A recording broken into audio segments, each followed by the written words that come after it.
Good morning students. स्वागत आप सबका।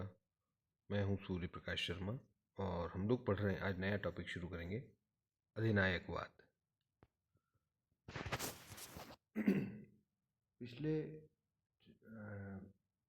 टॉपिक में हमने पढ़ा था लोकतंत्र के बारे में, और लोकतंत्र की जब हम बात अब कर रहे हैं तो यहाँ पर लोकतंत्र से कि हम एक शासन प्रणाली के रूप में लोकतंत्र की बात कर रहे हैं।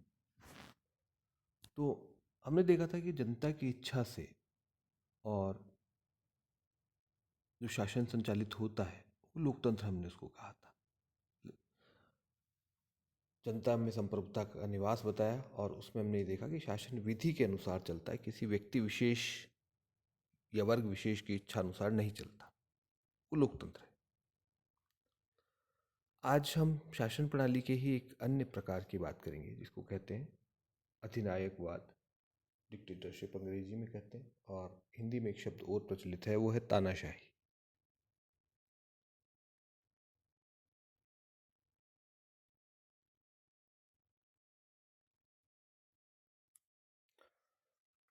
तो समझने की कोशिश करते हैं कि हम होता क्या है तानाशाही या अधिनायकवाद। देखिए, अगर हम बात करें 20वीं शताब्दी की, तो 20वीं शताब्दी में जिसको हम प्रथम विश्व युद्ध कहते हैं 1914 से 1918, उसके पश्चात दुनिया में एक नई प्रकार की शासन प्रणाली का उदय हुआ।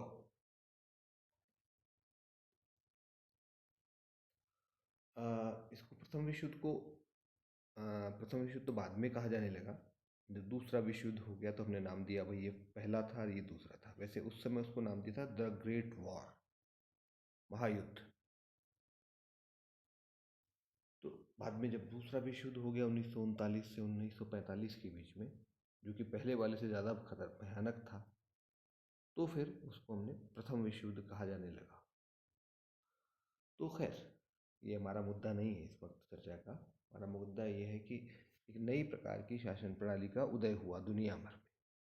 कहाँ कहाँ ये देखने को मिला? तुर्की में कमाल अतातुर्क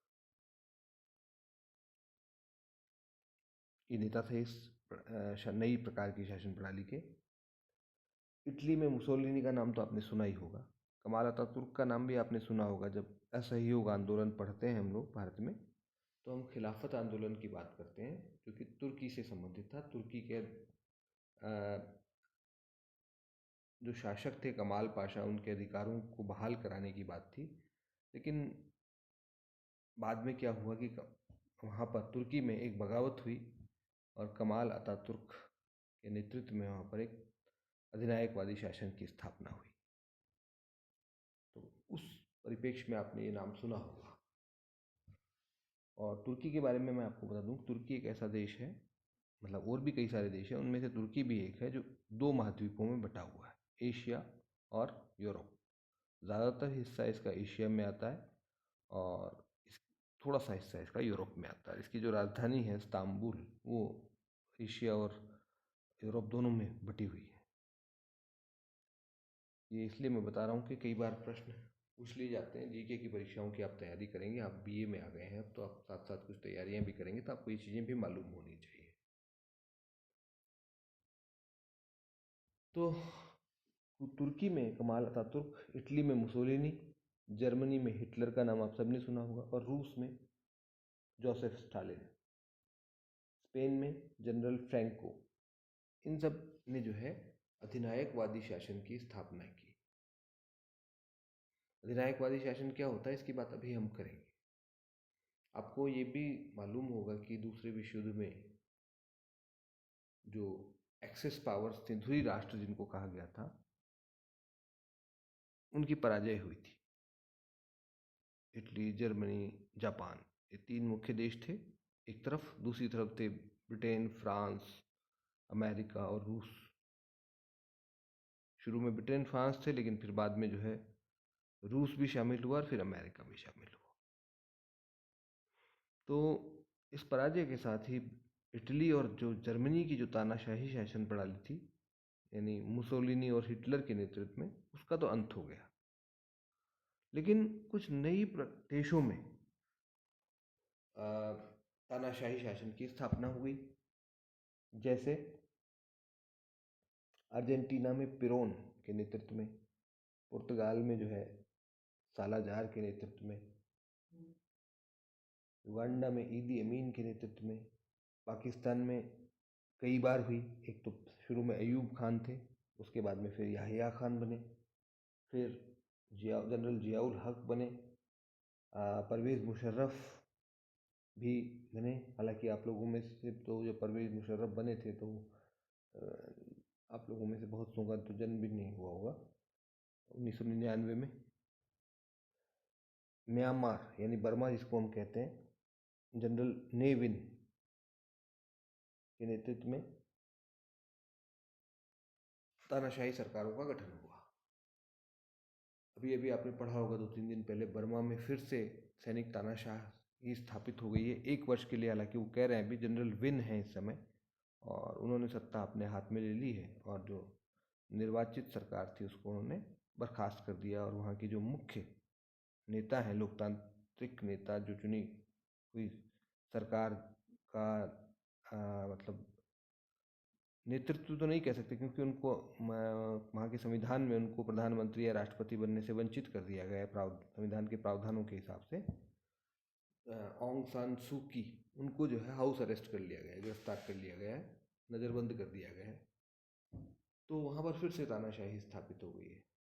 बांग्लादेश में भी इसी प्रकार की तानाशाही स्थापित हो गई थी 1975 के बाद। शेख मुजीबुर रहमान की हत्या हो गई थी, वहाँ पर सैनिक तानाशाही स्थापित हो गई थी, लंबे समय तक वहाँ रही। नाम मुझे उनका नहीं आ रहा है, जनरल कौन थे उस समय, तो वहाँ भी रही। यानी और बहुत सारे देशों में रही। कुछ उदाहरण मैंने आपको दिए हैं। इस प्रकार से तानाशाही शासन व्यवस्थाएं प्रथम विश्व युद्ध और द्वितीय विश्व युद्ध के बाद स्थापित हुई थी।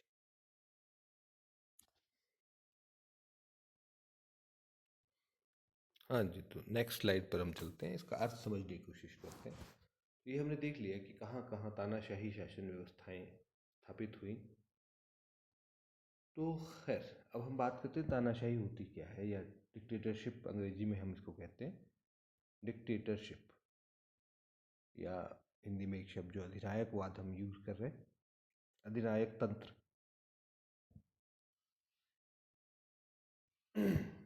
देखिए, परिभाषाएं देख लीजिए पहले, फिर समझने की कोशिश करें। अल्फ्रेड कोबा, उन्होंने क्या परिभाषा दी है? उनके अनुसार अधिनायकवाद एक व्यक्ति का शासन है जिसने अपनी सत्ता उत्तराधिकार में प्राप्त नहीं की है, बल्कि सहमति या बल प्रयोग से अथवा दोनों के संयोग से प्राप्त की। यानी कहने का मतलब यह है, देखिए इसमें स्पष्ट कर दिया इन्होंने कि ये एक व्यक्ति का शासन है। कभी कभी एक दल का भी होता है, लेकिन निर्णय एक ही व्यक्ति करता है, एक समय में एक ही व्यक्ति निर्णय करता है। दल की विचारधारा के आधार पर वो सत्ता प्राप्त करता है, ऐसा हो सकता है। जैसे साम्यवादी दल चीन में है। हाँ, चीन का नाम इसमें नहीं आया, मैंने पिछली स्लाइड में जो नाम लिया उनमें चीन रह गया था, तो उसको भी आप जोड़ लें। चीन भी एक उसका उदाहरण है, तानाशाही व्यवस्था का उदाहरण है। और चीन के नाम आने से आप समझ गए होंगे कि तानाशाही क्या होती है दरअसल। तो अधिनायकवाद, ये अधिनायक तंत्र कहें हम इसको, वाद नहीं कहें, ये अधिनायक तंत्र एक व्यक्ति का शासन है जिसने अपनी सत्ता उत्तराधिकार में प्राप्त की। पहली चीज तो ये उत्तराधिकार माने पिताजी से बेटे को जो मिलता है वो उत्तराधिकार, बड़े भाई से छोटे भाई को या पिताजी से बेटे को जो मिलता है उसको कहते हैं उत्तराधिकार। सामान्यतः कहते हैं पिता के बाद बड़ा पुत्र, जो एक राजतंत्र का आधारभूत सिद्धांत है कि ज्येष्ठ पुत्र जो है राजा बनता है। तो उस तरह से वो सत्ता प्राप्त नहीं करता है, बल्कि किससे करता है? सहमति या बल प्रयोग से सत्ता प्राप्त करता है, या दोनों के संयोग से प्राप्त करता है। कई बार क्या होता है कि एक बार बल प्रयोग से हम प्राप्त कर लेते हैं, फिर हम उसको जन सहमति लेने की कोशिश करते हैं। क्यों? क्योंकि जानते हैं कि एक राज्य की स्थापना करना तो आसान है, लेकिन उसको चलाना मुश्किल है। लंबे समय तक बल प्रयोग से आप नहीं चला सकते। तो आप सत्ता स्थापित करने के बाद फिर धीरे धीरे जनता में अपनी साख बेहतर बनाते हैं, जनता आपको शासक के रूप में स्वीकार करने लगती है। ऐसा होता है कभी कभी। और कभी कभी ऐसा होता है कि आप जन सहमति से सत्ता प्राप्त करते हैं और फिर जो है बल प्रयोग करके अपनी सत्ता को मजबूत बनाते हैं। दोनों स्थितियां देखने को मिलती हैं। दोनों के उदाहरण भी मैं आपको बता सकता हूँ। जैसे परवेज़ मुशर्रफ पाकिस्तान में राजनीतिक भ्रष्टाचार और चुनावी धांधली इन सब के नाम पर जो है वो सत्ता में आए और धीरे धीरे फिर उन्होंने जनता का सहमत समर्थन प्राप्त करने के लिए चुनाव उनाव भी कराए, सारी चीज़ें हुई और फिर बाद में जब फिर से दबाव आया तो उन्होंने सत्ता छोड़ दी। यानी बल प्रयोग से उन्होंने हासिल की सत्ता और फिर उसको औचित्यपूर्ण साबित करने के लिए जन सहमति प्राप्त करने का प्रयास किया। बगदाद में बगदाद में नहीं, वहाँ बगदाद राजधानी है इराक की। इराक के जो एक शासक हुए थे सद्दाम हुसैन, आप लोगों ने नाम सुना होगा शायद। सद्दाम हुसैन भी एक तानाशाह थे और वहाँ चुनाव भी होता था, सब कुछ होता था, लेकिन वो नाम मात्र का चुनाव था। जनता दूसरी कोई पार्टी नहीं थी, बाथ पार्टी थी उनकी, उसी वही चुनाव में खड़ी होती थी। जनता के पास और कोई विकल्प नहीं था, उसी को वोट डालो और उनको एक तरह से निर्वाचित करो, यही एक ऑप्शन जनता के पास रह गया था। चुनाव का दिखावा था लेकिन चुनाव करने के लिए ऑप्शन नहीं था जनता के पास। तो कहने का अभिप्राय यह है कि अधिनायक तंत्रीय शासन में एक व्यक्ति का शासन होता है जो बल प्रयोग या जन सहमति या दोनों के संयोग से सत्ता प्राप्त करता है। ये कहते हैं एल्फ्रेड कोबा। दूसरी परिभाषा देखिए फोर्ड। फोर्ड क्या कहते हैं? सारतः राज्याध्यक्ष द्वारा संवैधानिक शक्ति को धारण करना अधिनायक तंत्र है। जहाँ जहाँ मैंने वाद लिखा है उसको आप तंत्र समझिएगा, अधिनायक वाद नहीं समझे आप इसको, मैं इसको करेक्शन कर दूंगा आगे। अधिनायक तंत्र समझिए आप इसको।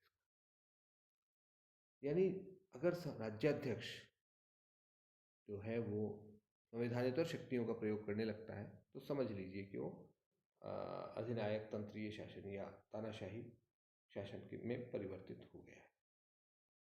तो कुल मिलाकर के बात अगर हम इन परिभाषाओं के आधार पर निष्कर्ष निकालने की करें तो अधिनायक तंत्रीय जो शासन है वो एक व्यक्ति या एक दल का शासन होता है और ये उस व्यक्ति की इच्छा पर आधारित होता है। सर्वाधिकारवादी और स्वेच्छाचारी शासन होता है, दोनों बातें हैं। सर्वाधिकारवादी और स्वेच्छाचारी, दोनों में फर्क है, देखिएगा अभी मैं बताता हूँ आपको। तो संक्षेप में हम ये कह सकते हैं कि एक व्यक्ति द्वारा संवैधानिक शक्ति का प्रयोग किया जाता है जाना और स्वयं को राज्य का पर्याय बताना अधिनायकवादी शासन का प्रमाण कह सकते हैं। एक व्यक्ति जब संवैधानिक शक्तियों का प्रयोग करता है यानी कानून से आगे बढ़ कर के काम करता है, कानून उसका आदेश ही कानून बन जाता है और वो जो है अपने आप को राज्य का पर्याय, जैसे कहें मैं ही राज्य हूँ वाली बात हो जाती है, राज्य और शासक के हित एक हो जाते हैं, तो हम उसको अधिनायक तंत्रीय शासन कह सकते हैं।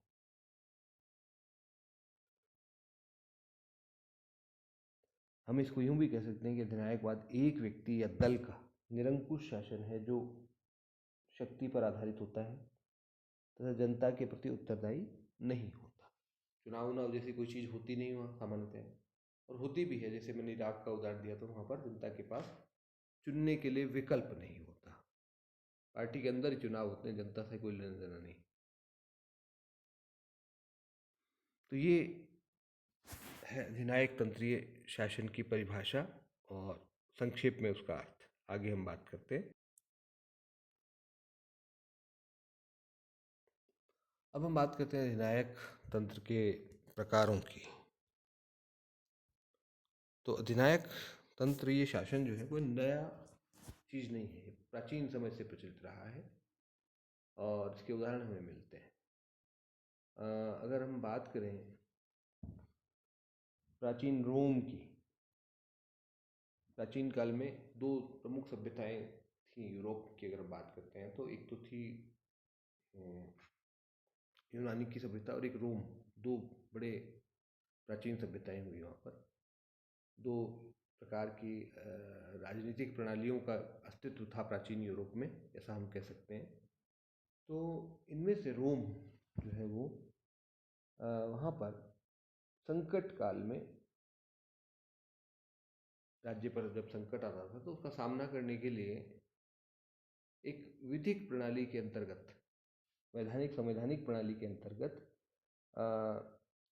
अधिनायक या डिक्टेटर की नियुक्ति की जाती थी, जो संकट काल का सामना करता था, देश को संकट से बाहर निकालता था और फिर वो उसका पद समाप्त हो जाता था। यानी एक ये आपवादिक प्रावधान था। जैसे हमारे यहाँ भी संविधान में आपको पता है भाग 18 है, जिसमें हमारे यहाँ डिक्टेटर तो नियुक्त नहीं किया जाता, लेकिन शक्तियाँ जो है राष्ट्रपति के हाथ में आ जाती हैं। उसके बाद सरकार के हाथ में आ जाती हैं, पूरी शक्तियाँ देश की सरकार के हाथ में होती हैं, जिसको हम राष्ट्रीय आपात कहते हैं। ये भाग 18 में है। 3 प्रकार के आपातकाल की संकल्पना हमारे यहाँ उपलब्ध है। एक राष्ट्रीय आपात, एक राज्यों में संवैधानिक आपात और तीसरा वित्तीय आपात। तो जब इस प्रकार के आपातकालीन प्रावधान लागू होते हैं तो सरकार का जो कार्य करने का तरीका है थोड़ा बदल जाता है। लोकतंत्र कुछ समय के लिए स्थगित हो जाता है, ये कह सकते हैं। तो ऐसी व्यवस्था प्राचीन काल में रोम में थी। तो ये अधिनायक जो है अल्पकालीन होते थे और संकट का मुकाबला करने के बाद अधिनायक का पद समाप्त, उसका कार्य समाप्त और वापस डेमोक्रेसी लौट करके आ जाती थी। इस प्रणाली की विशेषताएं क्या थी?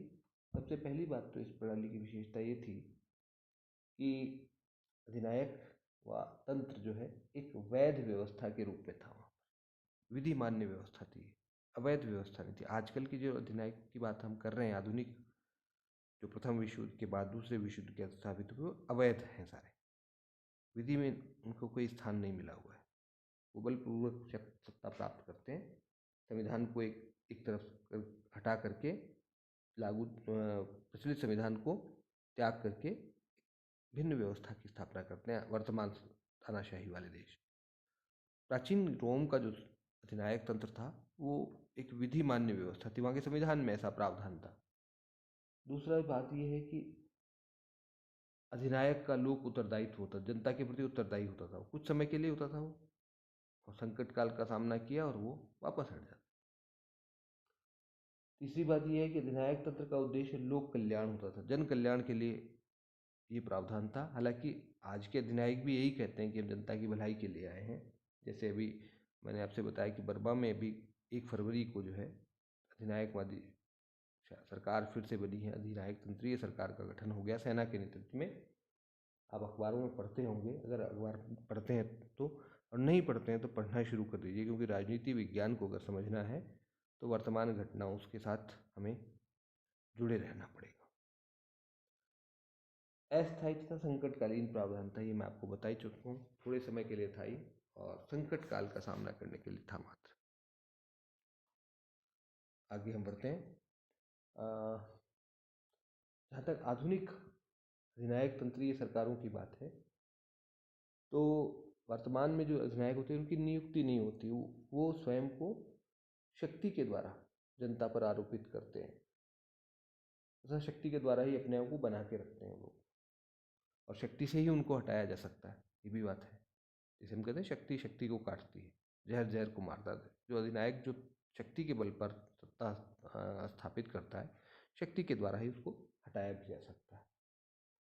इसकी जो शक्तियाँ हैं वो व्यापक होती हैं और विचारधारा का सहारा लेता है। कई बार ये कभी जरूरी नहीं कि विचारधारा पर आधारित हो, कई बार ये सैनिक शक्ति पर भी आधारित होता है, कभी कभी विचारधारा पर भी आधारित होता है। जैसे हिटलर जर्मनी में था, मुसोलिनी था इटली में, और सोवियत संघ में स्टालिन, लेनिन और स्टालिन। उसके बाद जो है आपके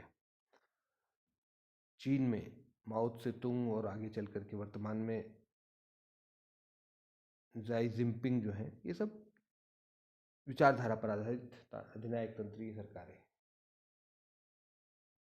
इसके विपरीत में जो सैनिक तानाशाह होते हैं वो ज़्यादातर जो है वो इस प्रकार के विचारधारा पर आधारित नहीं होते हैं। अधिनायक की शक्तियाँ व्यापक होती है विचारधारा पर। उसके बाद अधिनायक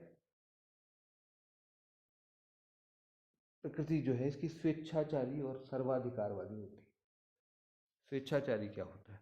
अपने कानून के बजाय अपनी इच्छा से चलने वाला शासन, शासक की इच्छा से चलने वाला शासन, वो होता है स्वेच्छाचारी। और दूसरा वर्ड मैंने यूज किया इसमें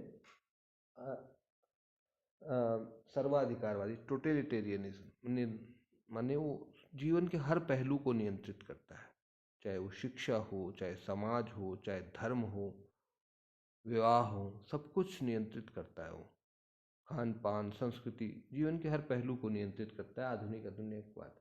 इसलिए उसको कहते हैं सर्वाधिकारवादी। टोटलिटेरियन होता है इसका नेचर, और स्वेच्छाचारी होता है, अथॉरिटेरियन होता है ये। इसके अलावा आधुनिक जो अधिनायकवाद है, ये इसके दो रूप भी हम इसको कह सकते हैं, जैसा एलन बाल ने बताया, स्वेच्छाचारी और होता है, और दूसरा सर्वाधिकारवादी होता है। जरूरी नहीं कि दोनों रूप एक साथ पाए जाएं, दोनों एक जगह होते भी हैं। जो सर्वाधिकारवादी होता है वो स्वेच्छाचारी भी होता है, लेकिन जो स्वेच्छाचारी हो वो जरूरी नहीं है कि सर्वाधिकारवादी हो। ये इसमें एक फर्क हमको देखने को मिलता है।